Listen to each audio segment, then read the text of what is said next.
Muy buenas noches tengan todos ustedes.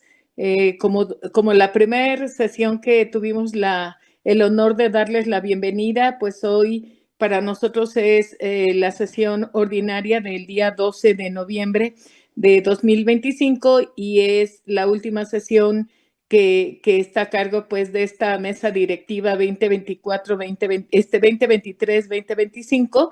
Así que pues les doy la más cordial bienvenida en nombre de toda la mesa directiva del staff de AME y les agradecemos todo el apoyo que hemos tenido durante todo este periodo. Y el día de hoy pues es una sesión con un tema muy importante que es mieloma múltiple y todavía más porque vamos a platicar, tenemos un trío de expertas en este tema y se va a hablar del mieloma múltiple en recaída.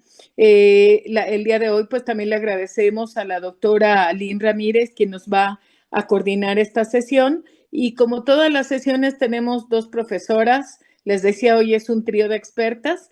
Tenemos siempre un profesor internacional, un profesor nacional. Y el profesor internacional es la doctora Vania Hungría, quien ella es de Brasil. El día de hoy, por motivos de fuerza mayor, vamos a tener su sesión grabada, pero también está ahí en forma presencial la doctora Alexandra Sánchez, quien ella es experta en este tema, se encuentra en el INCAN, así que pues sin más preámbulos, iniciamos esta sesión, la cual esperamos que sea cumpla con sus expectativas. Y muchas gracias por estar siempre.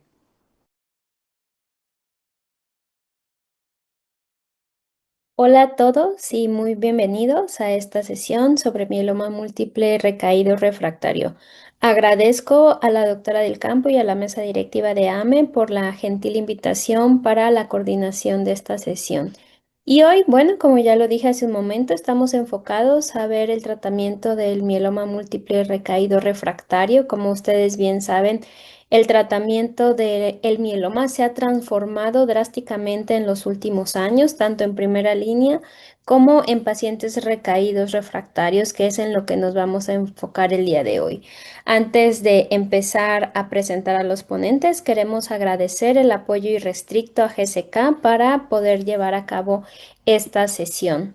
Y el día de hoy tenemos a dos grandes ponentes, la doctora Vania de Hungría, ustedes todos la conocen, es profesora adjunta de hematología y oncología en la Facultad de Ciencias Médicas de Sao Paulo, directora de la clínica en Sao Paulo, también Brasil, y cofundadora de la International Myeloma Foundation para su capítulo de Latinoamérica. La doctora Vania tiene múltiples publicaciones, un gran referente en el mundo y particularmente en Latinoamérica, y ha sido una de las investigadoras principales para el DREAMM-7 y el DREAMM-8. Nuestro segundo ponente para el manejo integral de los eventos adversos y terapia de soporte en los pacientes con mieloma múltiple es la doctora Carla Alexandra Sánchez Hernández. Ella actualmente es adscrita en la Clínica de Mieloma del Instituto Nacional de Cancerología.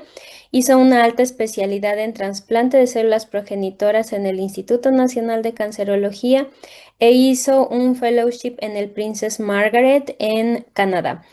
Ambas ponentes son referencia en el tratamiento del mieloma múltiple y hoy abordaremos la terapia con anti-BCMA, pero con anticuerpos conjugados. Bienvenidos a todos. Antes que empecemos, perdonen, para descargar la constancia se va a poder hacer al finalizar la sesión y es muy importante conservarla porque no se pueden descargar posteriormente. Ahora sí, bienvenidos. Primeiro, me gostaria agradecer a invitação da Agrupação Mexicana para o Estudo da Hematologia por a oportunidade de estar aqui para falar do sequenciamento para pacientes com mieloma múltiple recidivado e ou refratário. E eu sou Vânia Hungría, hematóloga em Brasil. Estes são meus conflitos. Bien, nosotros todos sabemos que todavía tenemos ahora muchos tratamientos muy efectivos para el tratamiento de mieloma múltiple. Tenemos largas remisiones, pero aún los pacientes pueden tener sus recaídas y muchas recaídas durante su jornada. Bien, para hablar del tratamiento para los pacientes recaídos, debemos considerar algunos factores, como los factores relacionados a la enfermedad, como los factores relacionados al tratamiento, y aquí resalto el tratamiento utilizado anterior, la respuesta que el paciente tuvo el primer tratamiento, los factores que estão relacionados ao paciente, como fragilidade, comorbidade, muito importante, e claro, os custos podem ser também barreiras para o tratamento. Agora, o objetivo para alcançar as melhores respostas, claro que uma resposta profunda, como uma enfermidade mínima residual negativa, é muito desejado.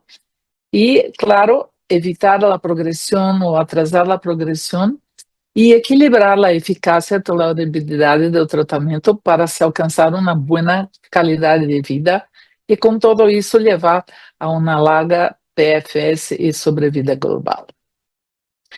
Bem, temos vários pilares para elegir o tratamento de los pacientes e temos, então, os fármacos imunomoduladores, los inhibidores de proteasoma, los anticuerpos monoclonales, anti-CD38 como daratumumab e isatuximab, el anti-SLAM-F7 como el otuzumab, los antigos alquilantes, ¿no?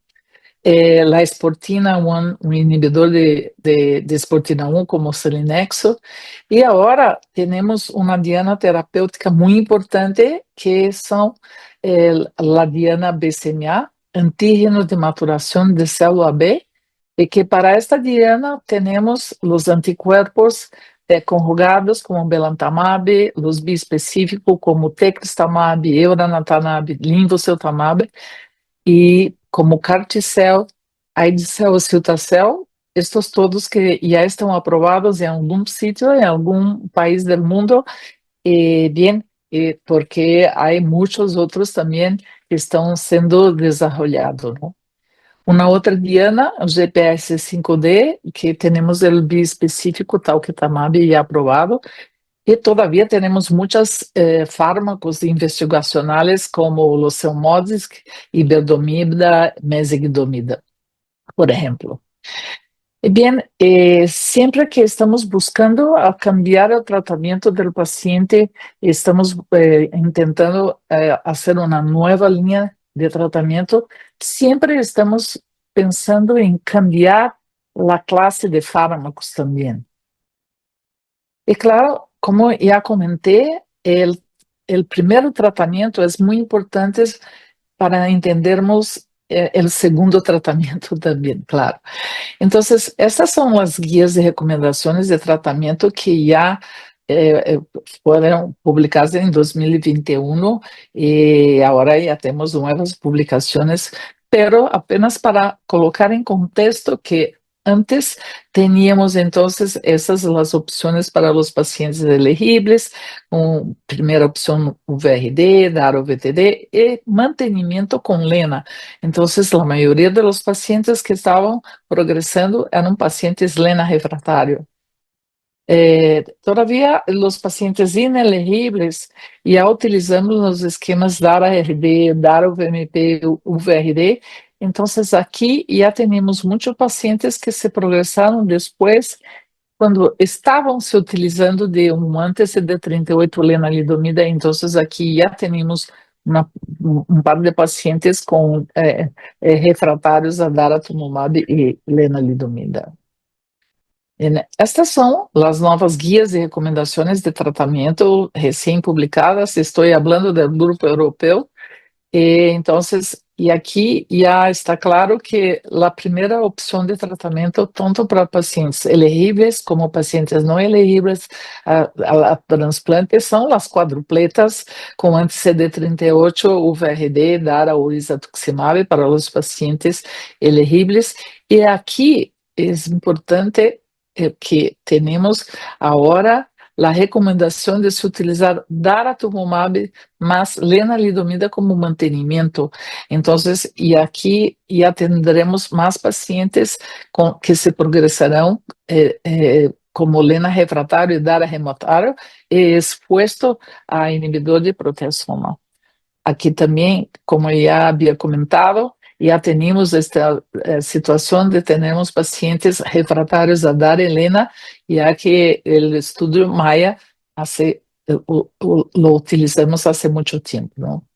Bien, ¿por qué hablo de eso? Porque para decidirmos el tratamiento de los pacientes recaídos, es muy importante tenermos en cuenta que si eres un paciente, por ejemplo, lenalidomida naive, estos pacientes, estos son estudios ya más antiguos, muy conocidos, y para pacientes, entonces, con tratamiento que se basados en lenalidomida. Y claro que el Pollux, que fue la combinación de daratumumab y lenidexer, que tuvo un excelente dato de 44.5 meses de PFS, ya fue para primera línea de tratamiento. Para pacientes, entonces, que los tratamientos que son basados en inhibidores de proteasoma, tenemos estudios un poco más antiguos, como Endeavor, como Panorama, que ya fue descontinuado, Panobinostat y Castor. Estos estudios con DARA-KD y con ISA-KD son estudios más recientes, con buenos datos, y que estos estudios comprendieron, el estudio Candor, el estudio IQEMA, comprendieron pacientes también lena refratário, y los otros no, porque cuando al tiempo de Endeavor, de caso, no teníamos pacientes que se utilizase de lenalidomida o raramente teníamos, ¿no? Bueno, y ahora estos son los estudios que tenemos basados en pomalidomida. Bien, el estudio con POMA, bortezomib-dex, el estudio Optimismo. Este estudio es un estudio que comprendió todos los pacientes habían recibido lenalidomida, o recaído, o refractario, o expuesto, o refractario, pero todos los pacientes habían recibido.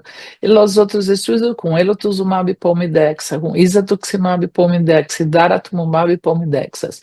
Bueno, estos estudios, la mayoría de los pacientes eran pacientes que ya estaban en tercera línea de tratamiento. Y como puede mirar aquí, tenemos una PFS que tiene 12 meses o menos. Entonces, muchos de los pacientes lo utilizaron en tercera línea de tratamiento. Esto dado es importante porque los estudios actuales y ahora que tenemos nuevos fármacos, siempre estamos utilizando de estos como brazo control, ¿no? Y bueno, para elegir un tratamiento subsecuente para los pacientes, tenemos que tener en cuenta que los pacientes, si son DARA sensible o lena refractario, por ejemplo, las opciones son de un anti-CD38 con carfilzomib-dexa o un anti-CD38 con pomalidomid-dexa. Para los pacientes con DARA refractario y lena refractario, las opciones con PVD, SVD e KB, que são os esquemas para sim anti-CD38 e lenalidomida. E agora, para um paciente em terceira linha, como já comentei, é mais difícil. Temos estas opções com POMA anti-CD38, POMA com elotuzumab e algumas vezes se pode repetir um combo. Então, aqui é extremamente importante porque sabemos que os pacientes refratários a anti-CD38, temos aqui, por exemplo, no estudo MAMUS, que demonstrou que são pacientes que tinham uma sobrevida global de 8,6 meses, considerando todo. E quando miramos os pacientes, a sobrevida global de la maioria dos pacientes abaixo de 1 ano e a sobrevida livre de progressão abaixo de 6 meses. Por lo tanto, esses são pacientes de difícil tratamento. E este é um clássico também, o estudo Locomotion. ¿Por quê? Porque este estudo mostrou que os pacientes triplo refratários têm uma sobrevida livre de progressão de 3,9 meses e sobrevida global também de 11 meses. Pero, además, que eu creio que é muito importante é que neste estudo os regímenes de tratamento tinham 92 regímenes de tratamento. ¿Por quê? Porque a verdade é uma necessidade médica não atendida e as opções para tratamento de pacientes recaídos em terceira linha se usa de tudo, porque já foram pacientes que foram expostos a inibidores de proteasoma, imunomoduladores e anti-CD38. Por lo tanto, agora temos um novo cenário, ¿por quê? Porque agora temos tratamento com novas dianas terapêuticas, como o anti-BCMA, antígeno de maturação de célula B, CAR-T-cell, bispecífico, ADC. Aún temos outra diana que é GPRC5D com os biespecíficos com talquetamab. Bueno, aqui vale recordar que em Estados Unidos os biespecíficos estão aprovados para pacientes que têm mínimo 3 linhas anteriores de tratamento. Então, a partir da quarta linha. Agora, para nós outros, em muitos outros países também, em Brasil, os biespecíficos e os CAR-T estão aprovados para pacientes que foram expostos a 3 classes de fármacos, independente do número de linhas de tratamento. Por lo tanto, se pode usar na primeira recaída, por exemplo, como segunda linha em Brasil. Bien, as novas imunoterapias estão melhorando muito o tratamento e os resultados do tratamento com mieloma, e as 3 principais estratégias, que são os imunomoduladores e inibidores checkpoint, anticorpos monoclonais, CAR-Ts e T-cell engagers, são as principais estratégias. E temos muitas dianas terapêuticas, e hoje falarei mais de BCMA, que há muitos estudos desenvolvidos, muitos fármacos com esta diana de antígeno de maturação de célula B. O antígeno de maturação de célula B, como sabemos, é fortemente expresso e ativado em las células B, minimamente expresso em las células hematopoéticas e não hematopoéticas, por lo tanto, é uma modalidade muito interessante, uma diana terapêutica muito interessante. Bueno, temos então os imunoconjugados, belantamab mafodotin, os CAR-Ts, os biespecíficos, e temos muitos fármacos anti-BCMA em desenvolvimento. Los biespecíficos, que ya sé que ya conocen muy bien, y también ya tuvieron presentaciones de biespecíficos, que son anticuerpos, entonces, que tiene 2 alvos, duplo alvo para CD3 y anti-BCMA, esto llevando entonces a una formación citolítica, y con análise da célula de mieloma, tenemos aprobado texamab e elranatamab, e linvocetamab, e sabemos que os dados são muito interessantes, muito buenos, porque pacientes que já não tinham a possibilidade ou tinham malíssimos dados com pacientes refratários, temos pacientes que têm 4, 5 linhas anteriores de tratamento, e com uma taxa de resposta de 63%, 61%, bem, e com respostas profundas, que de 45%, 35% de resposta completa. Então, novos tratamentos, novos fármacos com bueníssimos dados para pacientes que já não tinham tantos, os dados não eram tão buenos quando já estiveram refratários às 3 classes de fármacos. Bem, os CAR-T, temos o ID-Cell, CAR-T-Cell, que estão aprovados por mundo. Em Brasil, temos CAR-T-Cell, Cilta-Cell aprovado para mieloma múltiple, e, como conhece também, são células T que são geneticamente modificadas para expressar um CAR que tem como alvo o BCMA. Então, aqui temos uma célula T coletadas autólogo do paciente, que será modificada, expandida, e temos este autólogo. No futuro, temos também os halogênicos também. Bem, os dados são extremamente buenos, são muito buenos, com el estudio CARTITUDE-1, que mostró el tratamiento de pacientes con CAR-T, con buenísimos datos, que fueron pacientes que tuvieron muchas líneas de tratamiento muy refractarios, y este es un dato actual que nos muestra que un tercio de los pacientes que fueron tratados no progresaron con más de 5 años, que para este grupo de pacientes tão tratados, tão pesadamente tratados, é um dado buenísimo.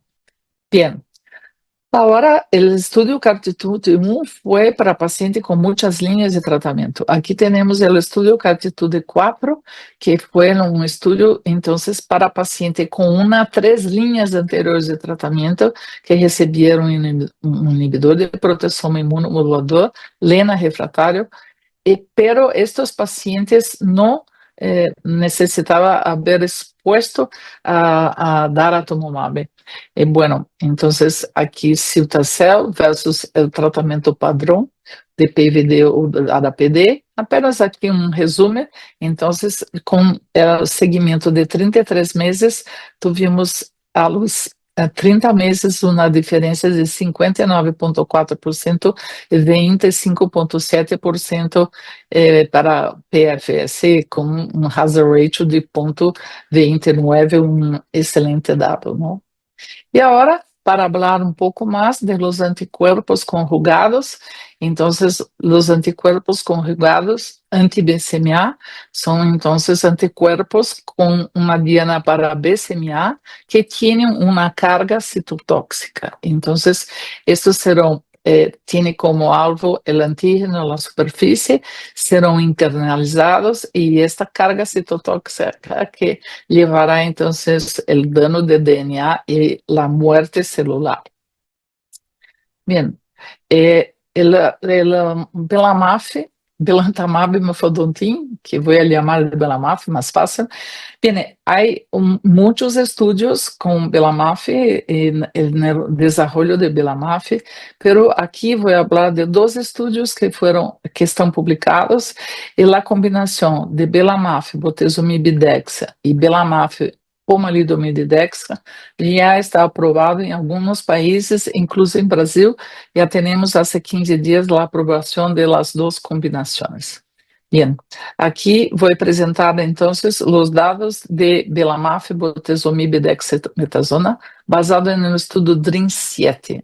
Então, tivemos a primeira publicação, que foi quando se alcançou o primeiro endpoint, que foi a mediana de sobrevida livre de progressão, que foi de 36,6 meses para a rama de BELA-VD versus 13,4 meses para a rama de DARA-VD.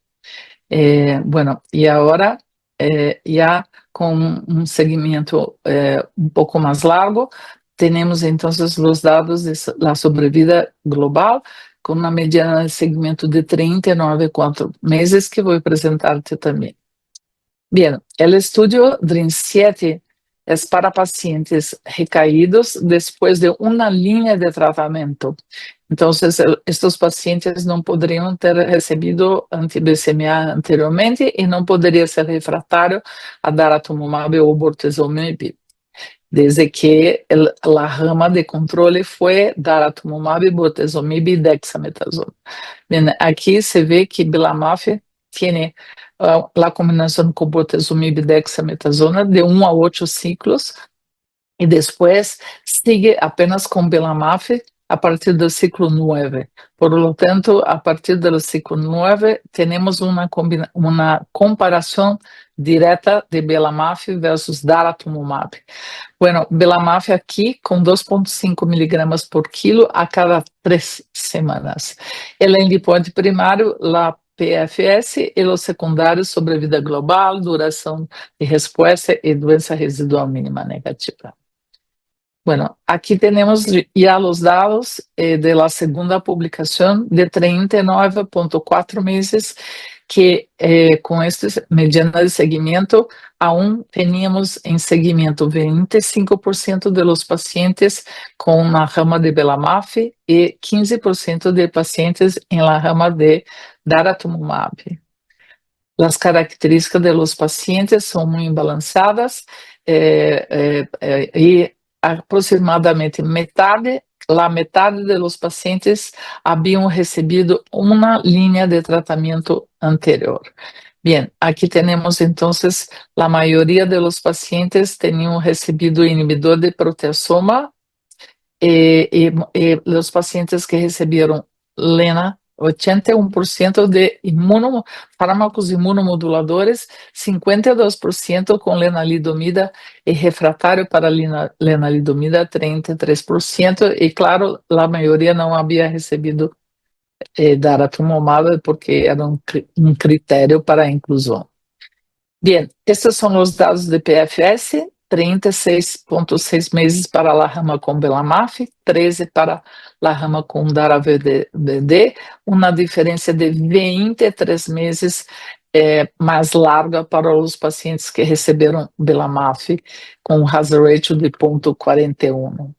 E aqui temos os dados da sobrevida global, que não foi alcançada, pero se prediz por um modelo de 84 meses para a rama com Belamaf e 51 meses para a rama com Dara, hazard ratio de 0,58. Então, tuvimos que Belamaf tinha uma precoce sustentada e estatisticamente diferente da sobrevida global. Bueno, ¿cuáles fueron los tratamientos subsecuentes? La mayoría de los pacientes que recibieron tratamientos subsecuentes son de la rama de brazo de Daro-VTD.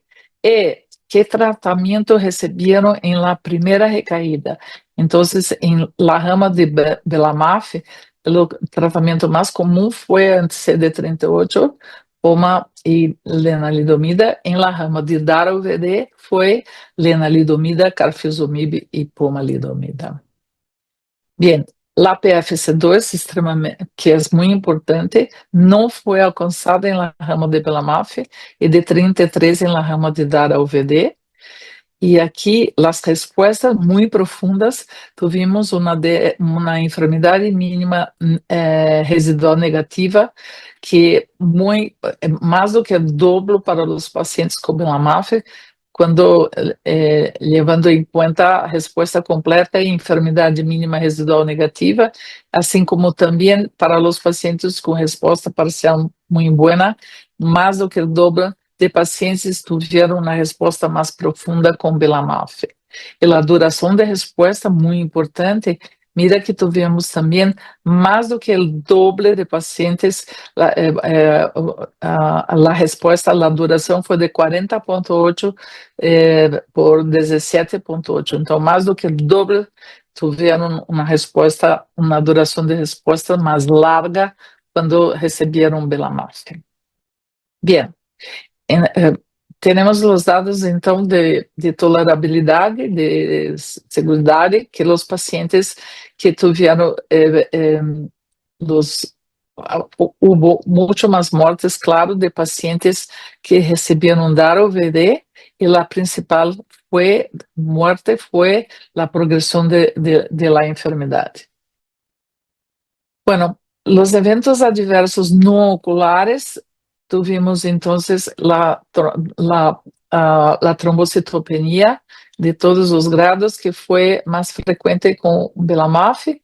E é importante saber que, claro, em la rama de Belamaf, os pacientes tiveram um tempo de exposição ao tratamento muito maior, já que tiveram boas respostas profundas e duradeiras. Bueno, e com a relação às infecções, quando miramos, foi mais frequente com Belamaf do que com Dara, pero quando hacemos a conta, por conta do tempo exposto ao tratamento, mira que as infecções para Belamaf foram inferiores ao Daratumumab. Então, quando estamos assim ajustando o tempo, tivemos então um perfil de menos infecções para os pacientes com Belamaf. Bien, siempre que tenemos un fármaco nuevo, muchas veces tenemos también un evento adverso nuevo. Y ahora para nosotros este es un evento que no tenemos con otros fármacos para tratamiento de mieloma múltiplo. Entonces tenemos los eventos oculares. Entonces es un evento que lleva a la necesidad de tenermos un oftalmólogo para acompañar nuestros pacientes. Entonces, estos dados son muy importantes porque el exame oftalmólogo tiene que evaluar al paciente para ver si hay presencia de microcisto en la córnea o no. Entonces, siempre los pacientes tienen que ser evaluados antes de iniciar el tratamiento y a cada ciclo, a cada momento que receberá el tratamiento con Belamaf, debe ser evaluado también para saber si tenemos que retrasar el tratamiento, después tenemos que saber si podemos volver al tratamiento, así como también reducir la dosis, así como también aumentar el intervalo entre un tratamiento y otro. Bien, que tengo para decir que las alteraciones, el síntoma que el paciente puede presentar, lo más frecuente son la visión borrosa. Eso es lo más frecuente. Y 68% y 24% de pacientes tuvieron de todos los grados de grado 3 y 4. 68% de todos los grados y 24% de 3 y 4. Apenas 10% de los pacientes descontinuaron el tratamiento. Y estas alteraciones es importante porque tiene un hallazgo de microcisto por el oftalmólogo, pero apenas un tercio de los pacientes tiene algún síntoma que, como ya comenté, lo más frecuente es la visión borrosa. Y aquí tenemos entonces el exame de acuidade visual de los pacientes y mira que se puede en mediana de día 79 empieza con el primer evento, pero lo más importante es que, mira, 93% de los pacientes tienen el primer evento totalmente resuelto y 96% de los pacientes tienen mejorado también. Y para los pacientes que tienen un poco peor, un poco más de visión borrosa, mira que 100% de los pacientes mejoraron de este tratamiento, de este evento. Bueno, esta diapositiva es la más importante para mí porque resume muy bien lo que se pasa con estos pacientes. Entonces, tenemos que ajustar las dosis, tenemos que ajustar los intervalos, pero la respuesta de estos pacientes es profunda ya al inicio del tratamiento. E mesmo quando levamos a um aumento de intervalo do tratamento, a resposta é mantenida. Então, são altas taxas de respostas que se mantêm ao largo, mesmo com aumento de intervalo, com aumento de intervalo das doses. Então, quero explicar. Nesta linha negra se vê aqui como o tempo que está aumentando o intervalo de tratamento, la línea negra. Y mira que esta barra, que es rosa, no se cambia la respuesta. Entonces los pacientes mantienen la respuesta. Y el percentual de paciente que tiene una acuidade de 20, 50 o peor, mira que no progresó. Entonces, tenemos una media entre tratamiento que aumentó con duración del tratamiento, pero no se perdió la respuesta y se recuperó el evento ocular. Entonces, con estos dados, RIN7 demostró una PFS significante sobre vida global, duración de respuesta, enfermedad mínima residual y Belamaf comparado com Tarovide e Belamaf, se pode considerar um standard of care para tratamentos com mieloma múltiple. E agora, o estudo DRIN8, que se combinó entonces Belamaf con pomalidomid y dexametasona. Entonces, aquí fueron elegidos pacientes que tuvieron una línea anterior de tratamiento, no habían recibido anti-BCMA ou pomalidomida y no podría ser refractario intolerante a bortezomib. Aqui temos uma diferença que são ciclos de 28 dias e a dose de Belamaf que é de 2,5 o primeiro ciclo e há em ciclo 2 de 1,9. El endpoint primário é a PFS, endpoint secundário sobrevida global, resposta com MRD negativity e duração de resposta. Bueno, aqui neste estudo com o seguimento de 21,8 meses, 36 pacientes estavam em la rama de Belamaf e 21% em la rama de bortezomib. Vou volver aqui um pouco, porque só para repetir que aqui temos então Belamaf, Pomidexa, Poma, bortezomib e dexametasona, PVD. Bien, entonces aquí tenemos los dos brazos, las dos ramas muy equilibradas y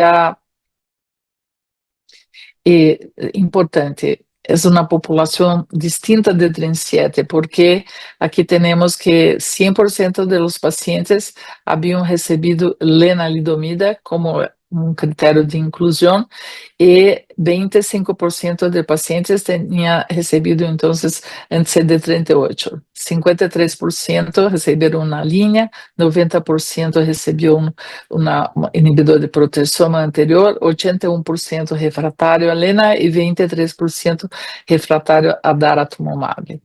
Bueno, la PFS que en la primera publicación no había alcançado a mediana, pero aqui eu tenho dado adicional que com mais 8 meses de seguimento, com uma mediana de 28 meses, a PFS se demonstrou um benefício, então a PFS mediana de 32,6 meses versus 12,5 meses. Esses são os dados mais atuais apresentados em IRA deste ano. E, bem, a duração de resposta também não foi alcançada para os pacientes com Belamaf versus PVD. A PFS2 não foi alcançada para Belamaf versus 22 meses. E aunque não temos dado estatisticamente significante para a sobrevida global, já vemos uma tendência de uma ventaja para os pacientes que receberam Belamaf. Bueno, aqui os dados de seguridade dos pacientes, temos aqui, então, que nessa análise, de novo, é importante ter uma análise que se ajusta ao tempo de exposição, e aquele tempo de exposição foi muito maior para os pacientes com Belamaf. Então, ajustando de acordo com o tempo de exposição, os eventos adversos foram similares ou até um pouco mais baixo para os pacientes, perdóname, hasta mais baixo para os pacientes que tiveram em la rama de Belamaf. Mira aqui, mais baixo, 66, bueno. Então, os eventos oculares foram manejados com o retraso de droga em 83%, a redução de frequência de dose 59%, e que levaram uma taxa baixa também de descontinuação de tratamento.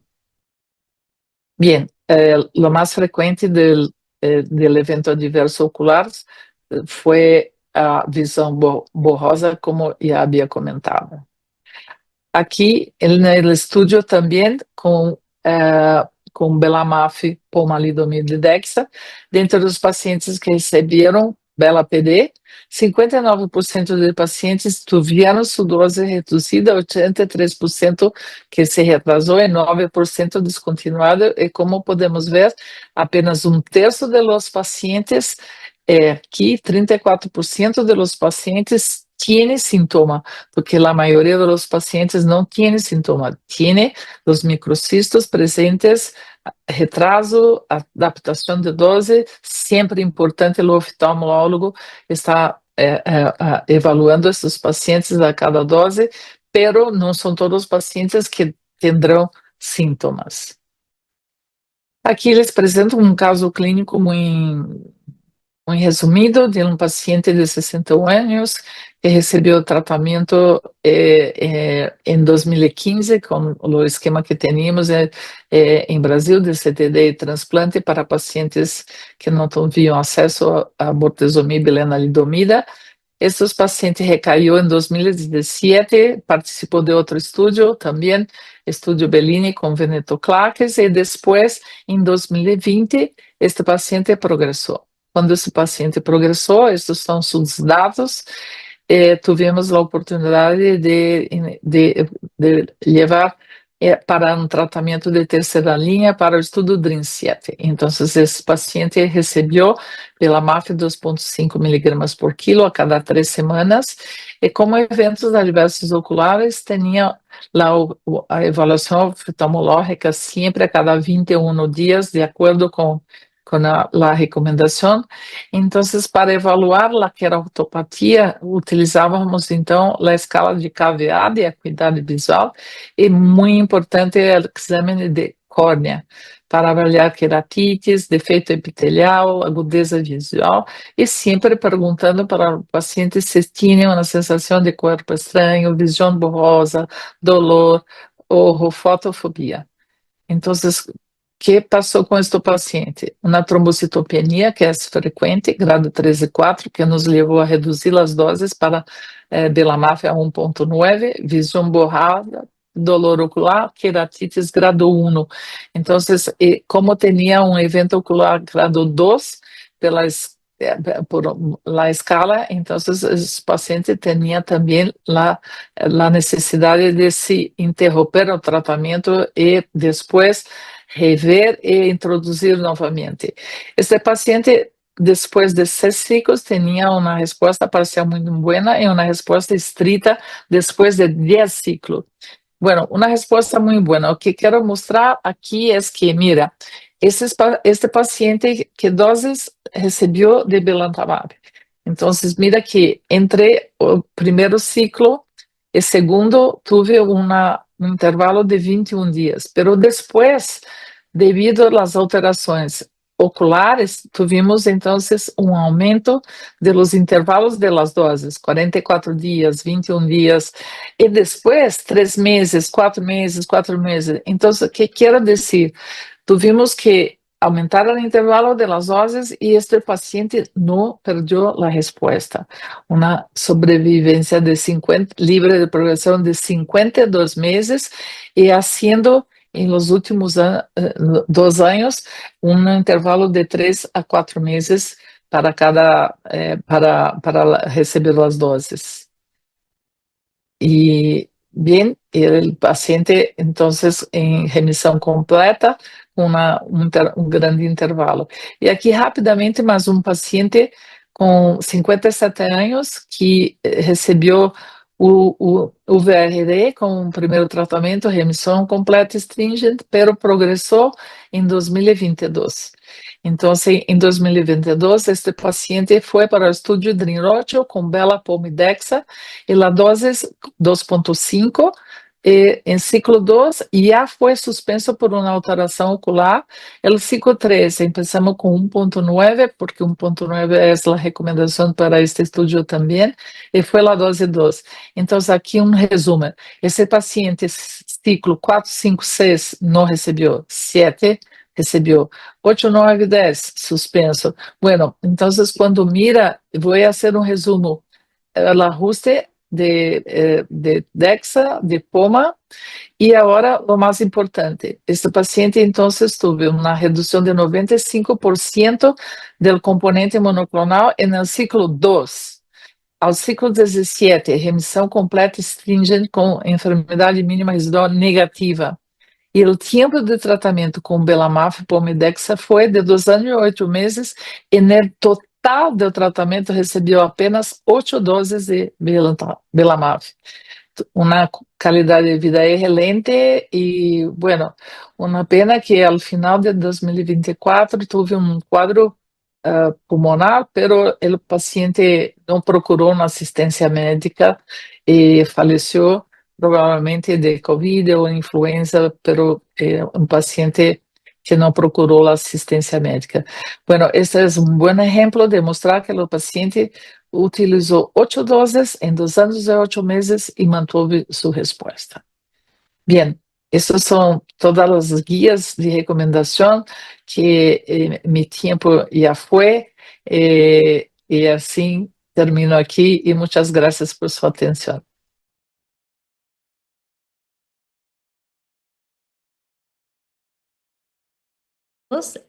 Muchas gracias por su asistencia el día de hoy a esta sesión.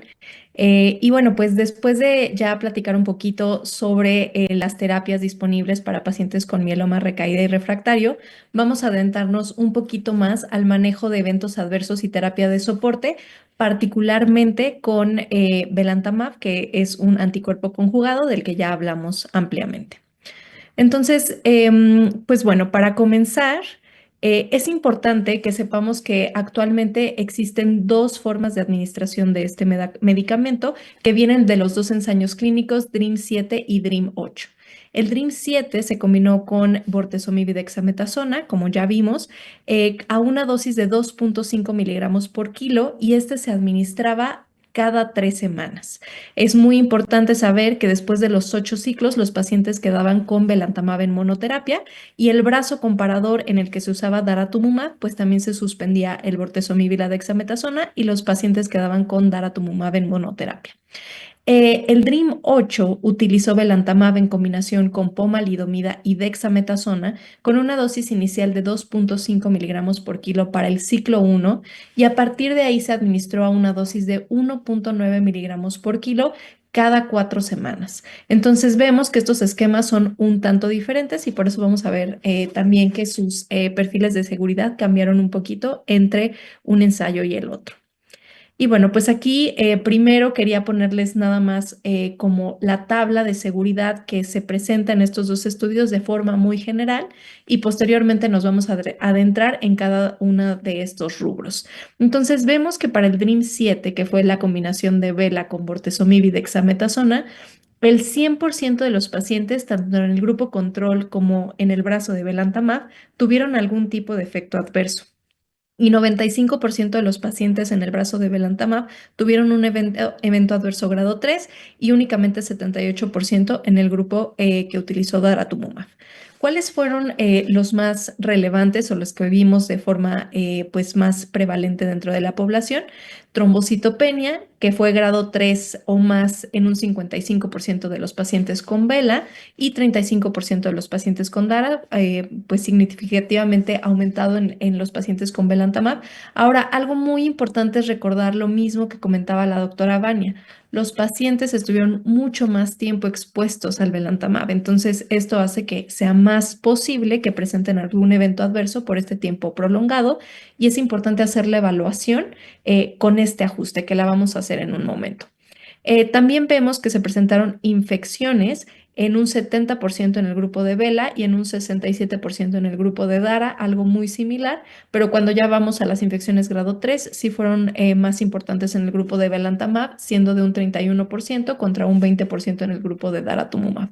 Los eventos adversos oculares se presentaron en el 79% del grupo de vela y únicamente en el 29% del grupo control, pero fueron eventos adversos grado 3 o mayor en un 34% únicamente.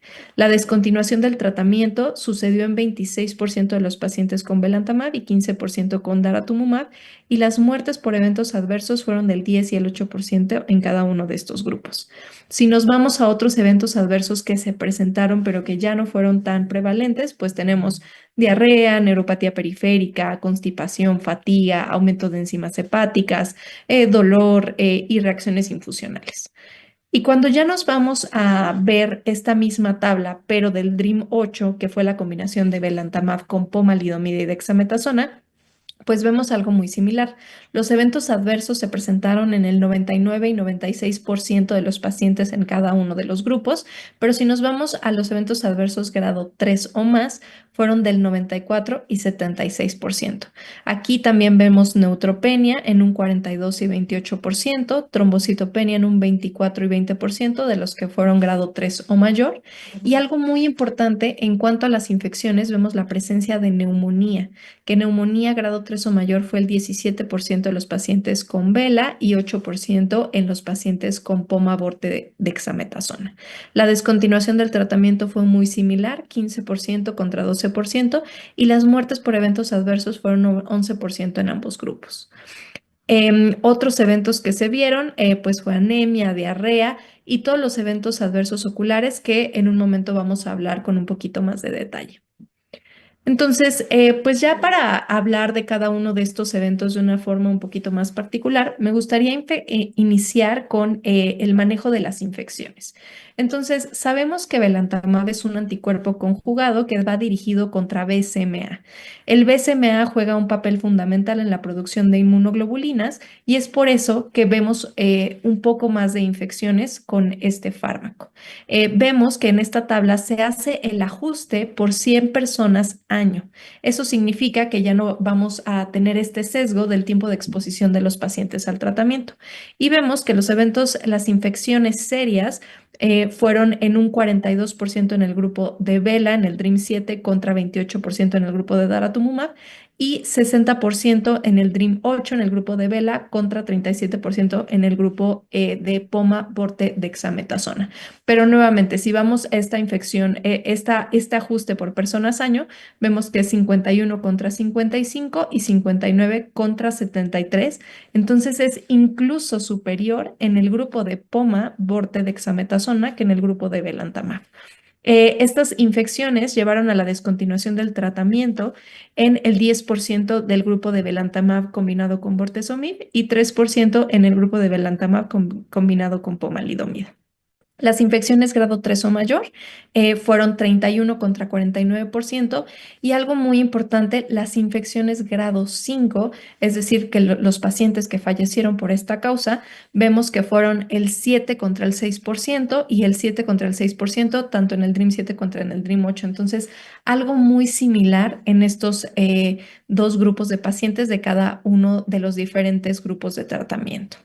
Y bueno, pues aquí vemos esta gráfica es un poquito pues más ilustrativa de lo que les estoy comentando. Vemos en los colores un poquito más oscuros, tanto en naranja como morado, los pacientes que recibieron belantamab, y los colores un poquito más claros son los pacientes que no recibieron belantamab o que estaban en el brazo control.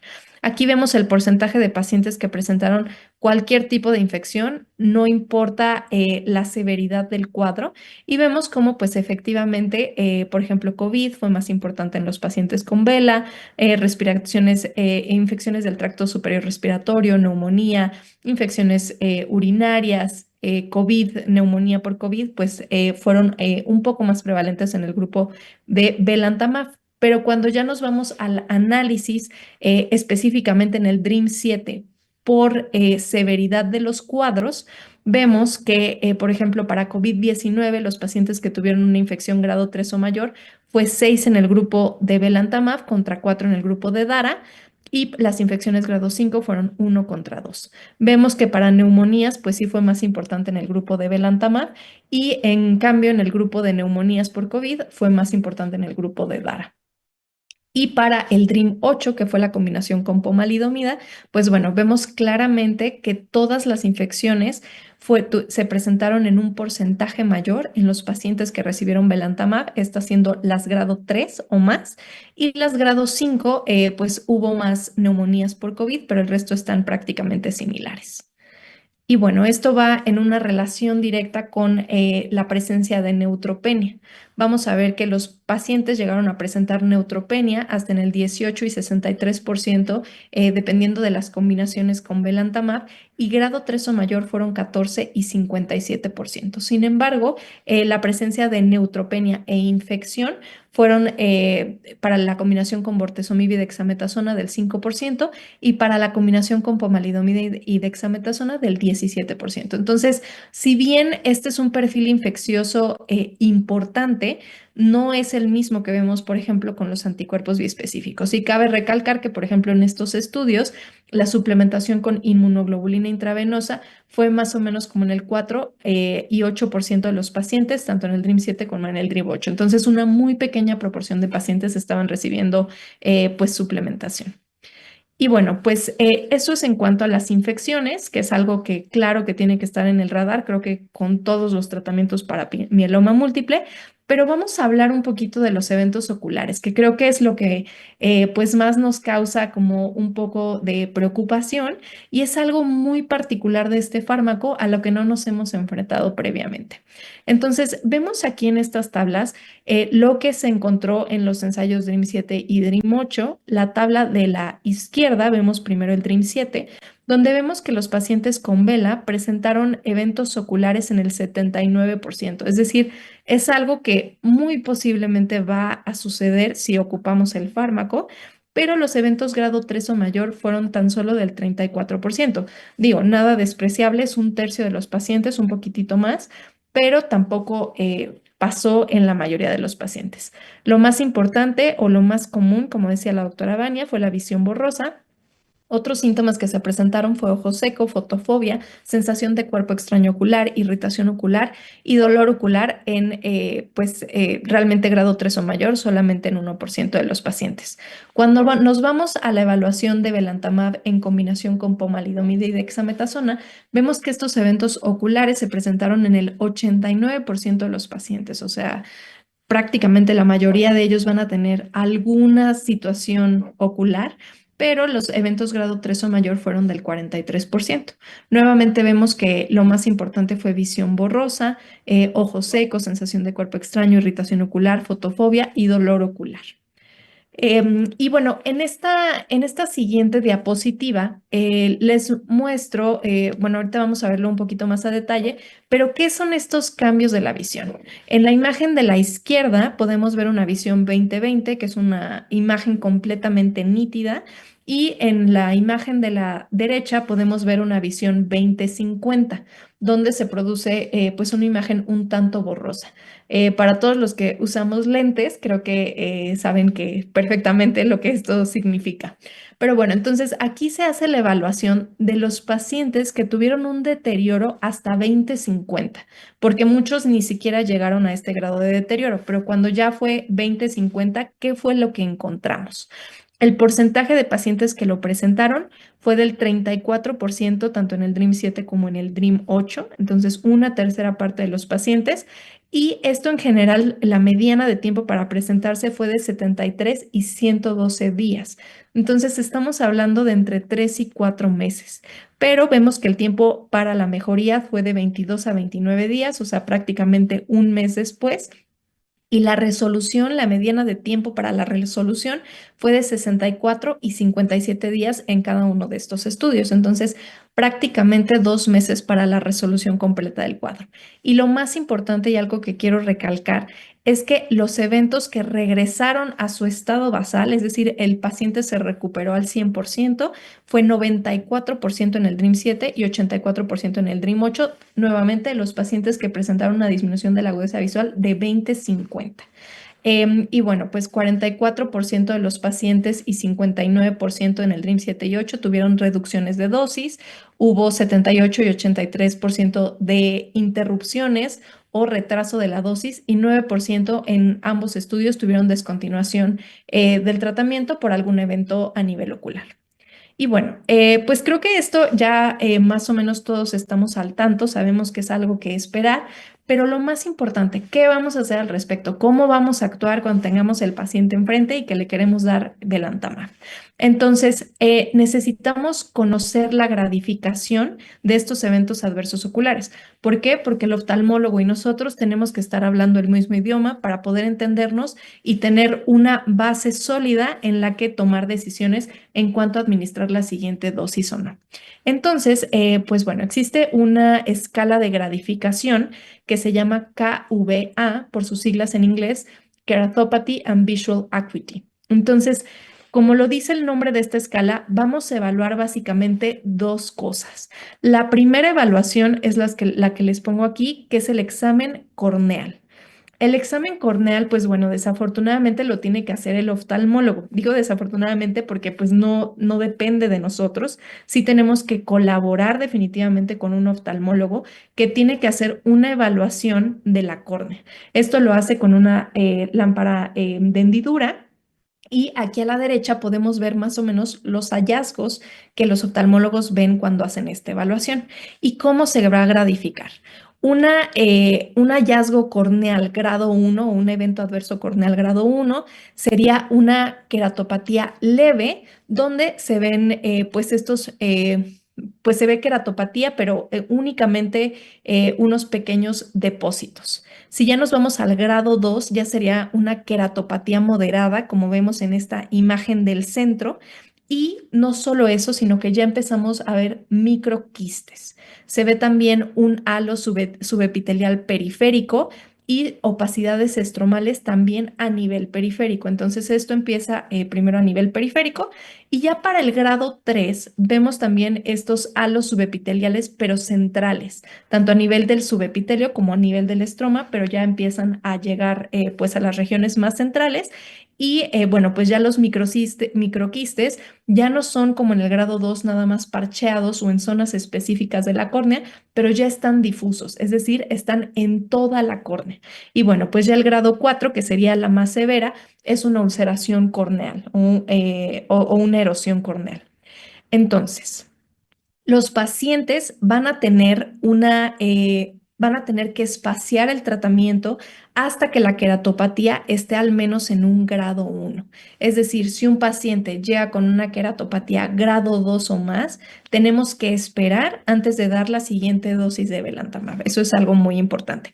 Y esto, el grado, nos lo va a decir el oftalmólogo con el que estemos pues trabajando. Muy importante que tenemos que hacer esta evaluación antes de dar las siguientes dosis de belantamab, al menos al inicio del tratamiento. Entonces, esta es la primera parte. Ahora, la otra situación importante que les quiero comentar aquí es que a veces los pacientes pueden tener queratopatía grado 2 o 3 y no presentar disminución de la agudeza visual y no tener ningún otro síntoma visual. Entonces, aunque el paciente llegue completamente asintomático a nivel ocular a la consulta, es necesario hacer una evaluación oftalmológica al menos los primeros 4 ciclos de tratamiento para decidir dar la siguiente dosis del fármaco. Y bueno, la segunda parte de esta evaluación, ya aquí se las pongo completa, además del examen corneal, es también valorar los cambios en la agudeza visual. Entonces, nada más recordatorio de cuando todos estábamos en la escuela de medicina, pues esto que vemos a la derecha es una tabla de Snellen, donde se evalúa la agudeza visual. Arriba de la línea roja serían las letras que puede ver un paciente que tiene una agudeza visual 20/20, es decir, no tiene ningún deterioro de la agudeza visual. Y conforme el paciente va perdiendo la habilidad de leer estas letras, conforme se va yendo hacia arriba, pues ya se va gradificando una visión 20/25, 20/30, 20/40. Y por ejemplo, para los pacientes que alcanzan a ver únicamente la letra E superior, ellos tendrían una agudeza visual de 20/200. Ahora, muy importante, muchos pacientes, incluso cuando van a llegar por primera vez, pues ya van a llegar, la mayoría estoy segura que no van a tener visión 20/20, porque son pacientes ya pues con edad avanzada muchas veces, que han recibido muchos esteroides, entonces muy importante saber también cuál es su visión basal. Y bueno, ¿cómo vamos a gradificar los cambios en la agudeza visual? Si los pacientes tienen un descenso de una de estas líneas de la gráfica de Snellen, vamos a gradificarlo como un grado 1. Si tienen un descenso de 2 o 3 líneas, es un grado 2, pero que no llegue a 20-200. Si tiene un descenso de más de 3 líneas, es un grado 3, pero nuevamente que no llegue a 20-200. Y si los pacientes llegan a 20-200, eso ya sería un grado 4. Entonces, bueno, así es como vamos a gradificar esto. ¿Y qué fue lo que encontramos en el DREAM 7 y el DREAM 8 en cuanto a estos eventos adversos oculares? Pues bueno, el 62% de los pacientes, que es esta primer proporción de pacientes que vemos aquí, tuvo un cambio de visión de menos de 20/50. Si me regreso a la tablita, 20/50 es más o menos aquí, en la línea número 4. Entonces, ahí estuvo la mayor proporción de los pacientes. Es decir, sí hubo un cambio en la agudeza visual, pero para nada es que no puedan ver o se queden ciegos, etcétera. Eso es completamente falso. Eh, Luego, 36% de los pacientes tuvieron una disminución de más de 20/50, pero menos de 20/200. Entonces, si nos regresamos, están entre estas tres líneas, las líneas 4, 3 y 2 de agudeza visual. Y únicamente el 2% de los pacientes tuvieron una agudeza visual de 20/200 o más. Entonces, esto se presentó únicamente en 7 de los 348 pacientes que se incluyeron en el estudio y en todos ellos resolvió. Ahora, algo muy importante que vemos en estos círculos de la derecha es en los pacientes que presentaban algún cambio oftalmológico a la exploración, vemos que 53% de estos pacientes tenían solo cambios corneales, pero no tenían cambios en la agudeza visual. Cambios únicos en la agudeza visual fue el 13% y los que tenían ambos era el 34%. Pero 53%, como les comento, pues no van a tener cambios realmente, aunque presenten estos microquistes o estos pues hallazgos puntiformes en la córnea. Y bueno, pues ya si nos vamos también al DREAM 8, vemos como el 30% de los pacientes tuvo cambios corneales, 21% cambios en la agudeza visual y 49% tuvieron ambos. Pero entonces una proporción importante de los pacientes nuevamente van a tener únicamente cambios corneales, pero van a estar completamente asintomáticos y van a ser capaces de realizar sus actividades pues sin ningún cambio. Y bueno, esta gráfica que les presento aquí es muy similar a la que presentó la doctora Vania, pero sin embargo, pues evalúa cosas un tanto diferentes.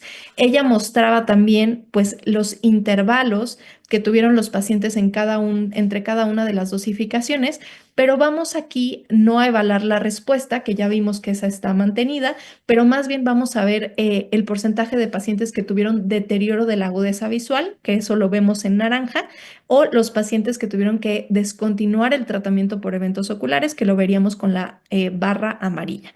Entonces vemos que los pacientes, esto es el DREAM 7, inician con un intervalo de 3 semanas entre cada una de las dosis, porque pues así es como está el esquema, pero vemos que ya posteriormente esto se va hasta 6 semanas, luego ya se va hasta 11, hasta 12 semanas y la mediana de tiempo entre dosis entre un belantamab y otro fue de 12 semanas conforme fue pasando los meses de tratamiento. Y vemos cómo los eventos, el deterioro de la agudeza visual más de 20/50, pues vemos cómo fue 23% al inicio, pero esto fue bajando conforme se fueron espaciando las dosis. Y si nos vamos a la última barra naranja, esto ya fue únicamente del 4.3%. Los pacientes que descontinuaron el tratamiento por esta causa, pues vemos cómo realmente ninguno supera el 5% en cada uno de estos intervalos. Y si me voy al DREAM 8, que es la combinación con pomalidomida y dexametasona, nuevamente vemos cómo el intervalo entre dosis empieza en 4 semanas, después nos vamos a 8, 9 y terminamos nuevamente en 12 semanas entre cada administración, incluso yéndose a 16 semanas al final de la evaluación de estos pacientes. Y si vemos a los pacientes que presentaron un deterioro de la agudeza visual de 20/50 o peor, pues vemos cómo esto se va desde el 16.8 hasta el 11.1% de los pacientes y que la descontinuación del tratamiento pues no supera el 5% en ninguna de las barras amarillas y va mejorando conforme vamos espaciando las dosis del tratamiento. Entonces, teniendo esto ya en cuenta, ¿cuáles son las recomendaciones? ¿Cómo vamos a decir, pues, qué tanto espacio dejo entre una y otra dosis? ¿Cómo voy a tomar las decisiones? Entonces, estas son las recomendaciones que se presentaron en el último EJA sobre el manejo de estos eventos adversos. Entonces, lo primero, antes del ciclo 1, antes de comenzar cualquier cosa, necesito una evaluación oftalmológica base. ¿Por qué? Porque yo no sé si el paciente ya tiene alguna alteración ocular previa y tal vez después yo voy a pensar que esto lo hizo el belantamab cuando en realidad el paciente tal vez ya tenía una condición previa, ¿no? Los pacientes del DREAM 7 y del DREAM 8 que vemos aquí en las barras naranjas y azules, en sus evaluaciones iniciales, vemos cómo la queratopatía estaba presente en el 14 y el 15% de los pacientes, incluso antes de iniciar el tratamiento. Entonces, esto es algo muy importante porque pues si no, no voy a saber de dónde iniciar. Entonces, primero, una evaluación oftalmológica basal. Es muy importante dar educación al paciente sobre el uso profiláctico de lágrimas artificiales sin conservadores. Estas se deben utilizar desde el inicio del fármaco y tienen que ser los pacientes muy constantes, se pueden aplicar hasta cada 4 horas. Evitar el uso de esteroides tópicos, esto ya fue evaluado en el DREAM 2 y se vio que realmente no había ningún beneficio y también se debe evitar en la medida de lo posible el uso de lentes de contacto porque esto puede pues empeorar la queratopatía. Entonces, esto es antes del ciclo 1.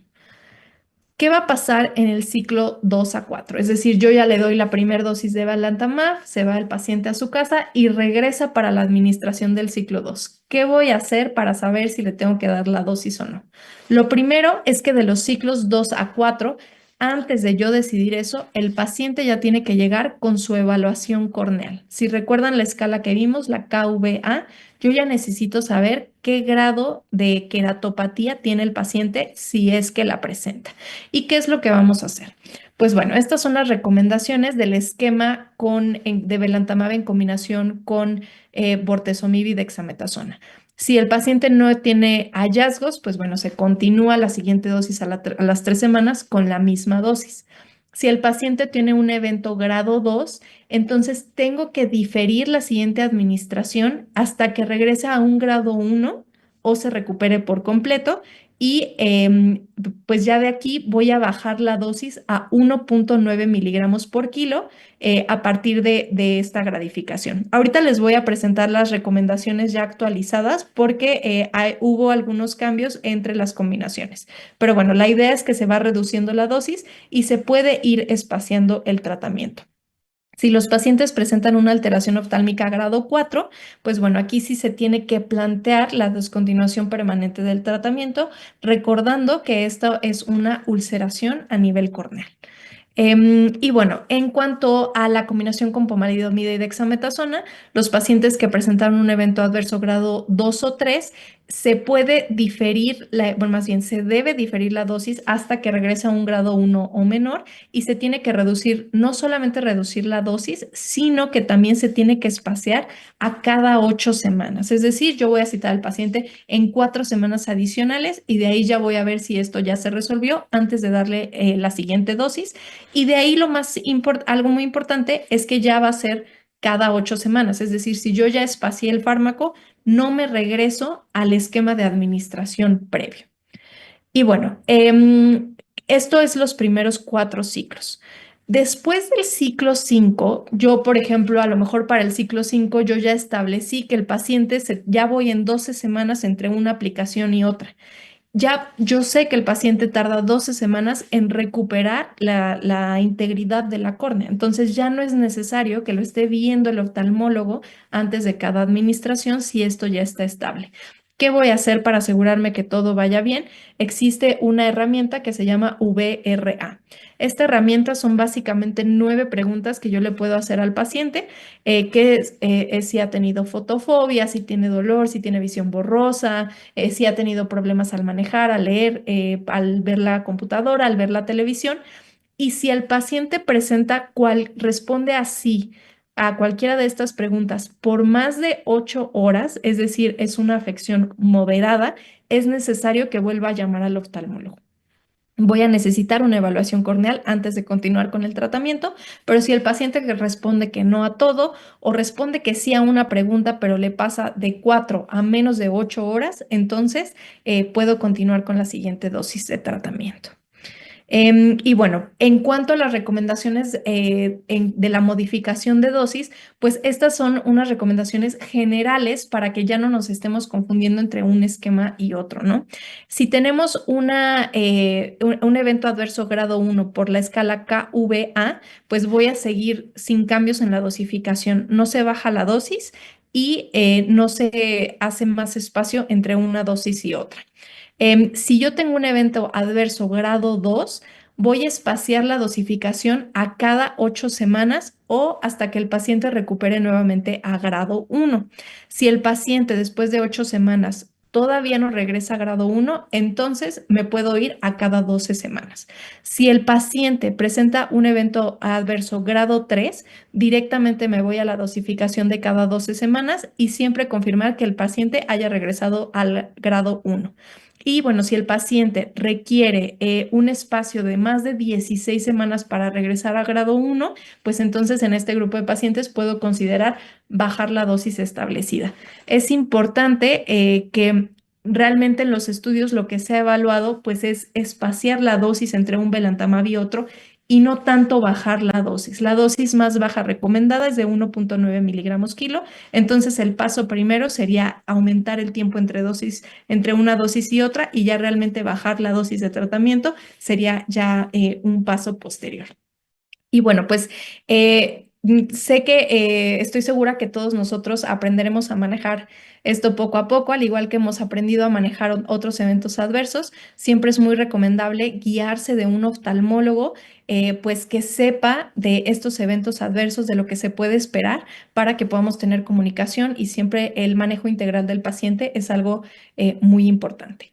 Y bueno, pues eso es todo de mi parte. Muchas gracias por su atención.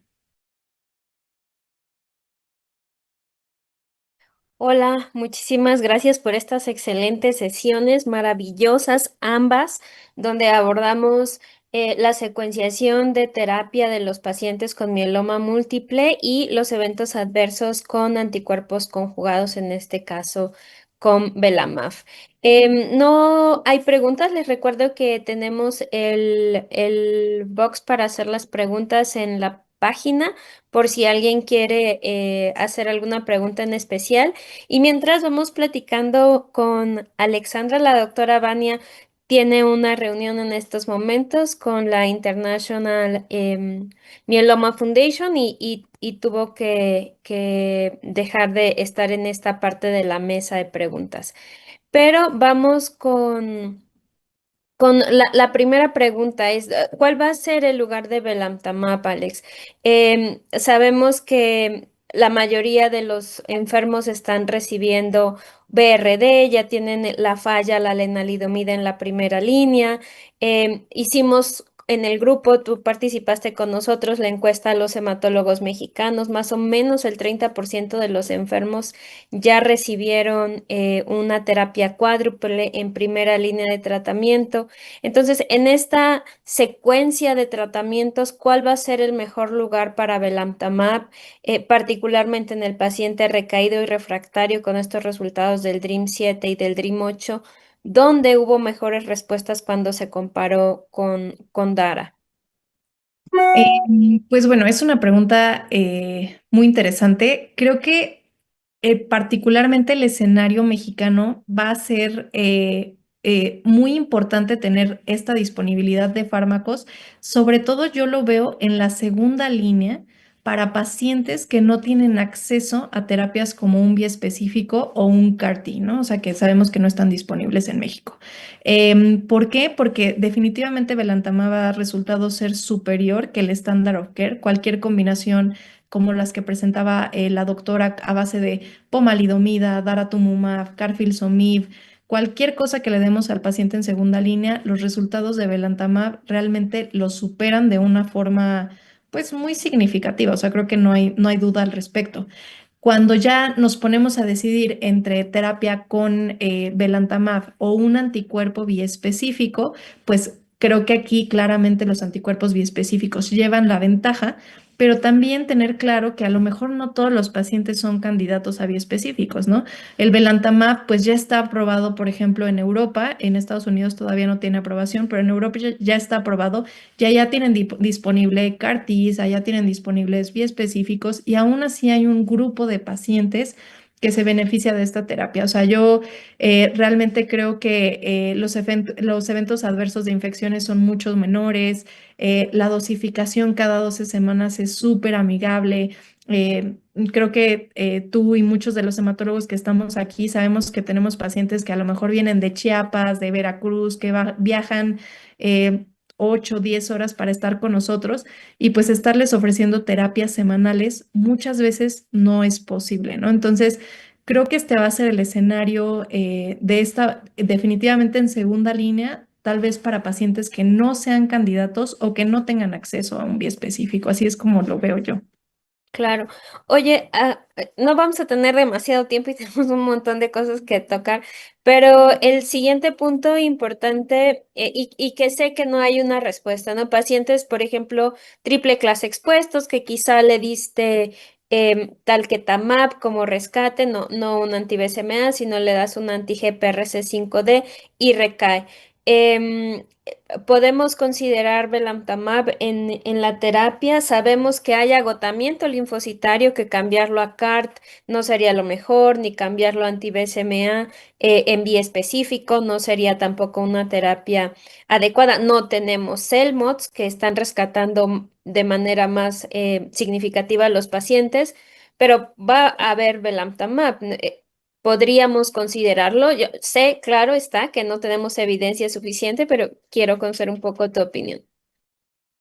Híjole, es un escenario bien complicado. O sea, un paciente triple clase expuesto que ya recayó con talquetamab, de entrada es un escenario pues adverso, ¿no? Pero creo que es, o sea, dentro de las opciones que tenemos disponibles, creo que al final es la más viable. Los estudios de Monumental se han incluido pacientes que han recibido terapias con anticuerpos conjugados previos. Realmente en el Monumental 1 la proporción de pacientes fue muy pequeñita como para hacer realmente pues una conclusión al respecto. Y las respuestas no estuvieron tan mal. O sea, la respuesta realmente no fue mala, pero la duración de la respuesta fue mucho más corta. Si no mal recuerdo, fue de 6 o 9 meses. Entonces, pues no muy diferente de lo que vemos en el Standard of Care con el Locomotion, ¿no? Pero bueno, o sea, es una opción. Entonces, no lo descartaría por completo. Sigue siendo pues una necesidad médica no cubierta, que es nuestra palabra favorita en el mundo del mieloma, pero es una opción, ¿no? Estaría increíble también que hagamos como algún proyecto sobre estos pacientes ahora que vamos a tener belantamab para saber cuáles son los resultados en México. Esperamos poder hacer convocatorias cada vez más grandes. Las siguientes preguntas van a ir un poco enfocadas hacia el manejo de la toxicidad ocular, ¿no? Porque todo el mundo cuando lee belantamab puede asustarse entre si voy a tener que estar haciendo el KBA. El KBA ni siquiera es una escala de dominio general para los oftalmólogos y todo el mundo se puede asustar. Si disminuir o ajustar la dosis va a impactar al paciente o hacer estas dosis prolongadas después de los primeros 3 o 4 ciclos que sí se recomiendan que sean con la frecuencia marcada inicial. Después de ahí hay alguna cosa en contra de la respuesta de los pacientes a la hora de espaciar la dosis. Creo que eso es un mensaje que bien lo dijiste durante la sesión, es importante remarcarlo. Sí, es algo muy, muy, muy importante.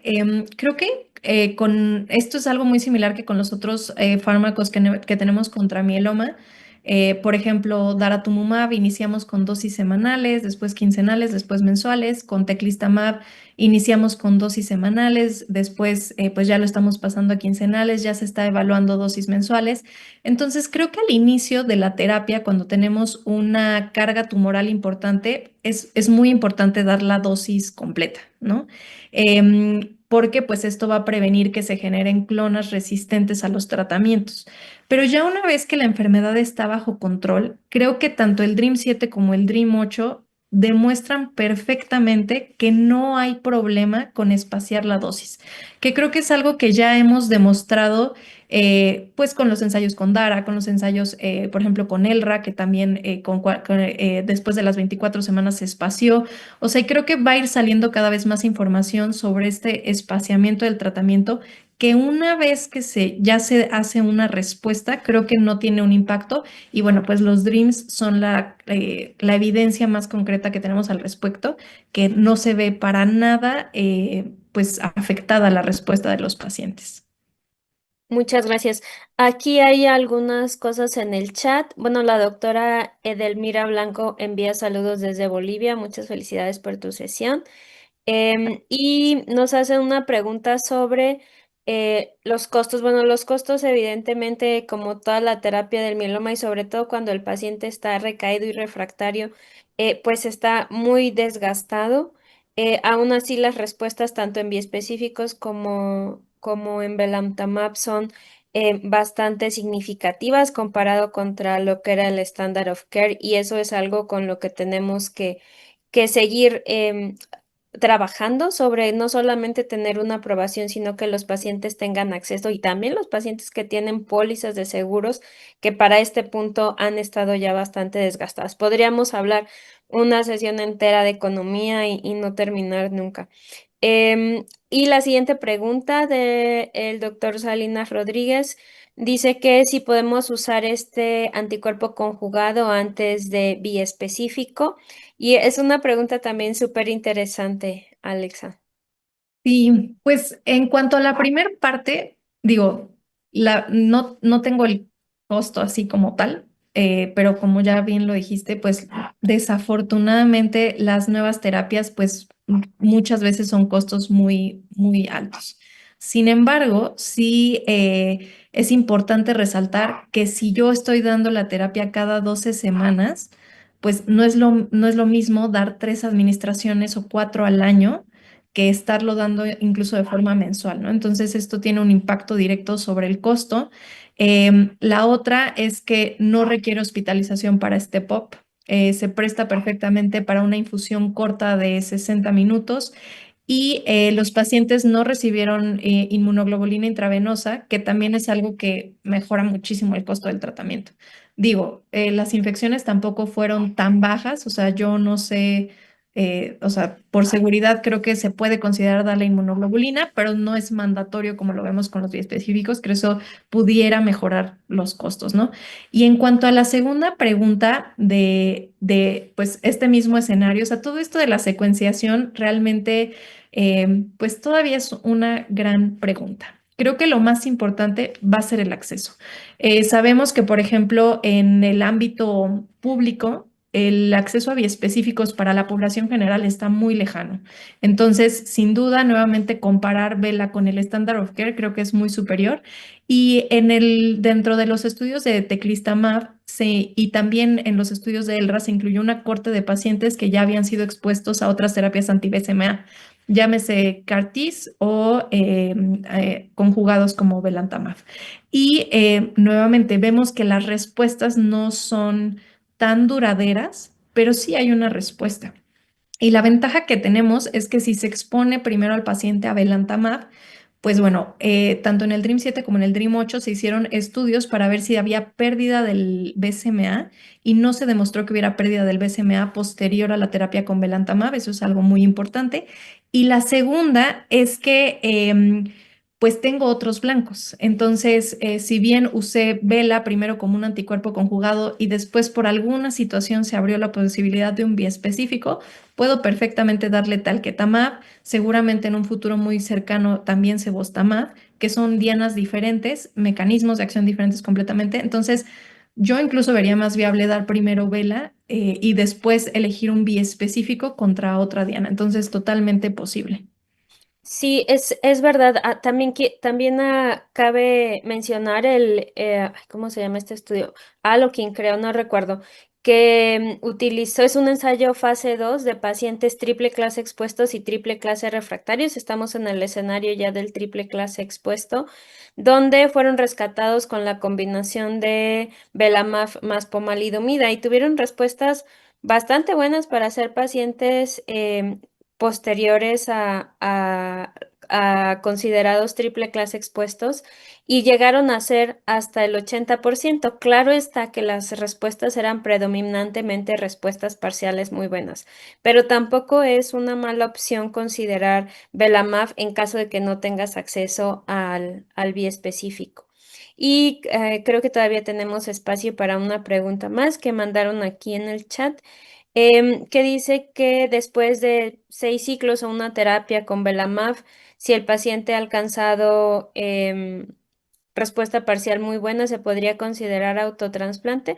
En un inicio, si el paciente no ha sido trasplantado, quizás eligió un trasplante tardío y es una siguiente línea de tratamiento y el paciente lo desea, creo que pudiera ser considerado para trasplante, si es el caso de la pregunta. No sé, ¿tú qué opinas, Alex? Pues no, realmente no hay información. O sea, creo que va a depender mucho del escenario del paciente. Ahora, nuevamente, si decimos que el vela se está administrando cada 12 semanas, que el paciente lo está tolerando bien, pues a lo mejor yo no me iría por el trasplante, digo, sabiendo todo lo que le va a suponer en calidad de vida, la hospitalización, etcétera, pero sigue siendo una opción. O sea, creo que va a ser una decisión conjunta con el paciente. No hay un ensayo que nos diga qué es mejor o qué es peor, pero creo que ya la decisión pues esta, o a lo mejor si ya no tiene póliza y ya no vamos a poder continuar vela hasta la progresión, pues es una buena opción, ¿no? Claro, pero pues sería algo individualizado. Sobre todo si no se ha trasplantado, ¿no? Quizás algún caso que no decidió trasplante inicial o consideraron hacer trasplante más tardíamente. Y bueno, después de esta maravillosa sesión, muchísimas gracias, Alexandra. Ha sido una maravillosa sesión, un gran enriquecimiento poder estar charlando aquí con ustedes. Tengo mucho sesgo para decir que es uno de los temas más interesantes que hay del mieloma. Y nada, nos queda más que agradecer a la doctora Ángeles y ella estará con nosotros en un momento más. Gracias a todos. Muchas gracias también por la invitación y claro, también sesgo muy importante, pero muy importante tema. Gracias. Bueno, pues muy buenas noches tengan todos ustedes nuevamente.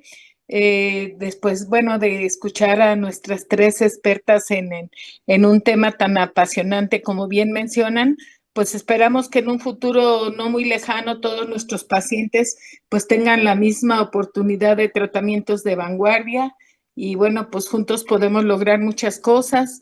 Les quiero comentar que el día de hoy se reunieron casi 500 personales de la salud, entre médicos, enfermeras, hematólogos de adultos, hematólogos pediatras, químicos de varias áreas y además fueron 14 países en esta ocasión.